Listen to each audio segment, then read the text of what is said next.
മുനമ്പത്തേത് വഖഫ് ഭൂമി എന്ന മുൻ ഭൂവുടമ സിദ്ദീഖ് സേഠിന്റെ കുടുംബം വഖഫ് ട്രിബ്യൂണലിലെ കേസിൽ കുടുംബം കക്ഷി ചേരും. ഭൂമി ദാനമായി കിട്ടിയതെന്ന ട്രിബ്യൂണലിലെ വാദത്തിനിടെ ഫറൂഖ് കോളേജ് അറിയിച്ചു. പ്രശ്നപരിഹാരത്തിനായി മുഖ്യമന്ത്രി വിളിച്ച യോഗം വൈകിട്ട് ചേരും. നിയമവശങ്ങൾ വിശദമായി പരിശോധിക്കുമെന്നായിരുന്നു മന്ത്രി വി അബ്ദുറഹ്മാന്റെ പ്രതികരണം.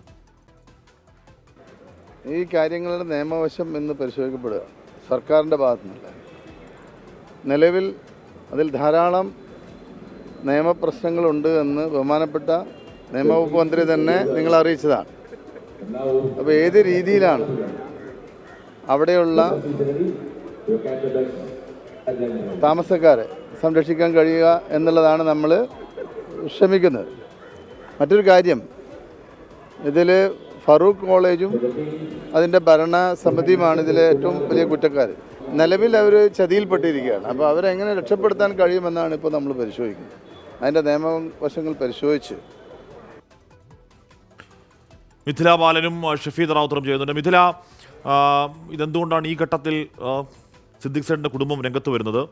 അത് ഈ ഇപ്പോൾ മുസ്ലിം സംഘടനകളുടെ യോഗമൊക്കെ ചൂണ്ടിക്കാട്ടിയത് മട്ടിൽ ഇത്തരത്തിൽ അത് ഈ ഫറൂഖ് കോളേജ് വിദ്യാഭ്യാസ ആവശ്യങ്ങൾ ഉപയോഗിക്കുന്നില്ലെങ്കിൽ തിരികെ അത് സിദ്ദീഖ് സേഠിലേക്ക് തന്നെ വന്നു ചേരും എന്ന അങ്ങനെ ഉപാധിയുള്ള ഭൂമി വഖഫ് ഭൂമിയല്ല എന്ന വശങ്ങളൊക്കെ നിലനിൽക്കെ അത് വഖഫ് ഭൂമി നൽകിയത് വഖഫായാണെന്ന വാദം ആവർത്തിക്കുന്നത് സിദ്ദീഖ് സേഠിൻ്റെ കുടുംബം. മിഥില.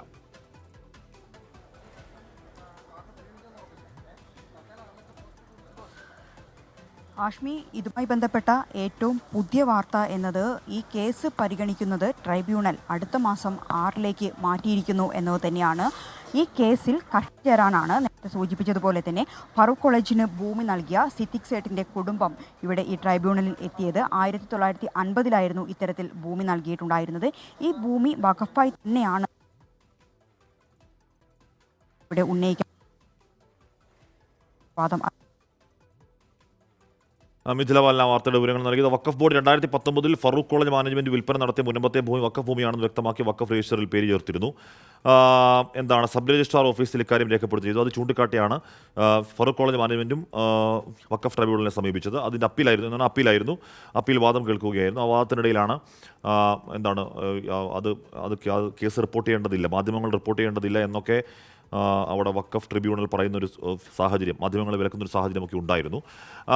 അതിനുശേഷമാണ് ഈ സിദ്ദീഖ് സേഠിൻ്റെ കുടുംബം വീണ്ടും രംഗത്ത് വരുന്നത്. ഇത്രനാളും ഈ കുടുംബം അങ്ങനെ പരസ്യമായ രംഗത്തുണ്ടായിരുന്നില്ല. അവർ പറയുന്നത് അത് വഖഫ് ഭൂമി തന്നെയാണ്, അത് വഖഫായാണ് നൽകിയത്, വഖഫ് ഭൂമിയാണെന്നല്ല വഖഫായാണ് നൽകിയത്. അത് ഈ കേസിൽ കക്ഷി ചേരും സിദ്ദീഖ് സേഠിൻ്റെ കുടുംബം എന്നുകൂടി പറയുകയാണ്. ഷഫീദ് റാവുത്തർ കൂടി ചേരുന്നുണ്ട്. ഷഫീദ്, മുനമ്പത്തെ പ്രശ്നം കുറച്ച് വൈകാരിക പ്രശ്നമാണ്. അത് കുറച്ച് പാവങ്ങൾക്ക് വീട് നഷ്ടപ്പെടുമോ എന്ന ആശങ്കയും ആധിയുമാണ്. ആ ആദ്യക്കുള്ള പരിഹാരം താൽക്കാലിക പരിഹാരമല്ല, വേണ്ടത് ശാശ്വത പരിഹാരമാണ്. കൂടുതൽ സങ്കീർണമാക്കാതെ ഒരു പരിഹാരം ഇന്നത്തെ ഉന്നത യോഗത്തിൽ ആലോചനയിൽ ഉണ്ടാകുമോ ഷഫീദ്? കശ്മീർ ഉറപ്പായിട്ടും, കാരണം കാലങ്ങളായി തുടരുന്ന തർക്കമാണ്. മാത്രവുമല്ല, ഇതിലൊരു പ്രശ്നപരിഹാരം സംസ്ഥാന സർക്കാരിനെ സംബന്ധിച്ച് വലിയ തലവേദനയുമാണ്. ഈ വിഷയത്തിൽ ഒരു സമവായ നീക്കം, അതെന്തൊക്കെ സാധ്യതകൾ ഇതിനോടകം തന്നെ റവന്യൂ വകുപ്പും സർക്കാരും മുഖ്യമന്ത്രിയും ഒക്കെ ആലോചിക്കുന്നുണ്ട്. ഇന്ന് വൈകിട്ട് 4 മണിക്കാണ് സർക്കാർ വിളിച്ച ഉന്നതതല യോഗം ചേരുക. മുഖ്യമന്ത്രി, റവന്യൂ മന്ത്രി, നിയമമന്ത്രി, വഖഫ് മന്ത്രി, ചീഫ് സെക്രട്ടറി, വകുപ്പ് സെക്രട്ടറിമാരും ഈ യോഗത്തിൽ പങ്കെടുക്കും. പ്രധാനമായും ഈ വിഷയത്തിൽ സർക്കാർ ഇപ്പോൾ ആലോചിക്കുന്ന സമവായം, അതിൽ ഭൂമിയിൽ ഒരു ഡീറ്റെയിൽ സർവേ നടത്തുന്നത് സർക്കാർ പരിഗണിക്കുന്നുണ്ട്. പ്രത്യേകിച്ച് ആർക്കൊക്കെയാണ് ഭൂമിയിൽ അവകാശമുള്ളത്, മാത്രമല്ല ആരൊക്കെ താമസിക്കുന്നു, ആർക്കൊക്കെ പട്ടയമുണ്ട്. അപ്പോൾ ഡിജിറ്റൽ സർവേ നടത്തി ആ വിഷയത്തിൽ ഭൂമി കൃത്യമായി രേഖപ്പെടുത്തുക എന്നുള്ളൊരു തീരുമാനം അത് സർക്കാരിനെ സംബന്ധിക്കുന്ന പക്ഷേ ഇന്നത്തെ യോഗത്തിൽ വരും. രണ്ടാമത്തേത്, ഈ ഭൂമി വഖഫായി പ്രഖ്യാപിച്ച വഖഫ് ബോർഡ് തീരുമാനത്തിനെതിരെ ഫറൂഖ് കോളേജ് വഖഫ് ട്രൈബ്യൂണൽ നൽകിയ കേസിൽ കക്ഷി ചേരുന്ന കാര്യവും സർക്കാർ പരിഗണിക്കും. അങ്ങനെയാണെങ്കിൽ സർക്കാരിന് അക്കാര്യത്തിൽ വാദം അവിടെ പറയാൻ കഴിയുമെന്നുള്ളതാണ് സർക്കാരിനെ സംബന്ധിച്ച് ഇപ്പോഴത്തെ ആലോചന. ഏതായാലും ഈ വിഷയത്തിൽ മുനമ്പത്ത് നിന്ന് ആരെയും കുടിയിറക്കില്ലെന്നുള്ള ഉറപ്പ് സർക്കാർ നൽകിയിട്ടുണ്ട്. ഇന്നത്തെ യോഗത്തിലും മുഖ്യമന്ത്രി ആ ഉറപ്പ് മുന്നോട്ട് വെക്കും.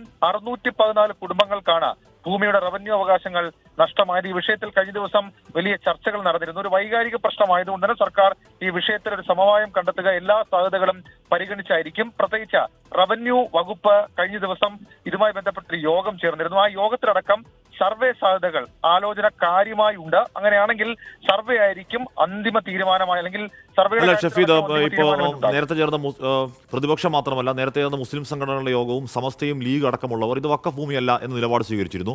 വഖഫ് ഭൂമി അല്ല എന്ന നിലപാട് സ്വീകരിക്കാൻ അവരുടെ പക്കൽ കൃത്യമായ കാരണങ്ങളുണ്ട്. മാത്രമല്ല ഫറൂഖ് പറയുകയാണ് ഞങ്ങൾ സ്വീകരിച്ചത് അത് ദാനമായി കിട്ടിയ ഭൂമിയാണ്, വിൽപ്പന നടത്തിയിരുന്നു എന്ന് ഫറൂഖും പറയുകയാണ്. അപ്പോൾ ഈ ഭൂമിയിൽ വഖഫിൻ്റെ ക്ലെയിം ഉപേക്ഷിക്കാൻ ഇത് മതിയായ കാരണങ്ങളല്ല എന്നുണ്ടോ? ആ രീതിയിൽ കൂടി ഉന്നത ലോകത്തിൻ്റെ ആലോചന പോകും എന്ന് പറഞ്ഞാൽ ശാശ്വത പരിഹാരം എന്നുള്ളത് അത് തന്നെയല്ലേ, അല്ലാതെ ഈ സർവേ, റവന്യൂ, പട്ടയമുണ്ടോ ഇല്ലയോ നോക്കൽ എന്നതിനൊക്കെ അപ്പുറം വഖഫ് ആ ഭൂമിയിലെ ക്ലെയിം ഉപേക്ഷിച്ചാൽ പ്രശ്നം പരിഹരിക്കപ്പെടില്ലേ ഷഫീദ്? അത് പൂർണ്ണാർത്ഥത്തിൽ സർക്കാരിനെ സംബന്ധിച്ച് സർക്കാരിന് പ്രഷർ ചെയ്യാൻ കഴിയുന്ന ഒരു വിഷയമല്ല എന്നുള്ളതാണ് സർക്കാരിന്റെ ഇപ്പോഴത്തെ വിലയിരുത്തൽ. 2 ട്രൈബ്യൂണലിൽ കിടക്കുന്ന ഒരു കേസായതിനാൽ സ്വാഭാവികമായും ട്രൈബ്യൂണൽ എടുക്കുന്ന നിലപാട് സർക്കാരിനെ സംബന്ധിച്ച് ദീർഘവീക്ഷണത്തോടെ മുൻകൂട്ടി കാണേണ്ട ഒരു സാഹചര്യമുണ്ട്. കാരണം ഇതിനോടകം തന്നെ ഇത് മുൻപും ചർച്ചയായപ്പോൾ മാറി മാറി വന്ന സർക്കാരുകൾ അപ്പോൾ എടുത്ത നിലപാടുകൾ നമുക്കറിയാം. മാത്രവുമല്ല, ഈ മുനമ്പം ഭൂമി പ്രശ്നവുമായി ബന്ധപ്പെട്ട് മുസ്ലിം ലീഗ് നേതാക്കൾ കഴിഞ്ഞ ദിവസം കൊച്ചിയിലെത്തി ലത്തീൻ സഭാ മെത്രാൻ സമിതിയുമായി കൂടിക്കാഴ്ച നടത്തിയിരുന്നു.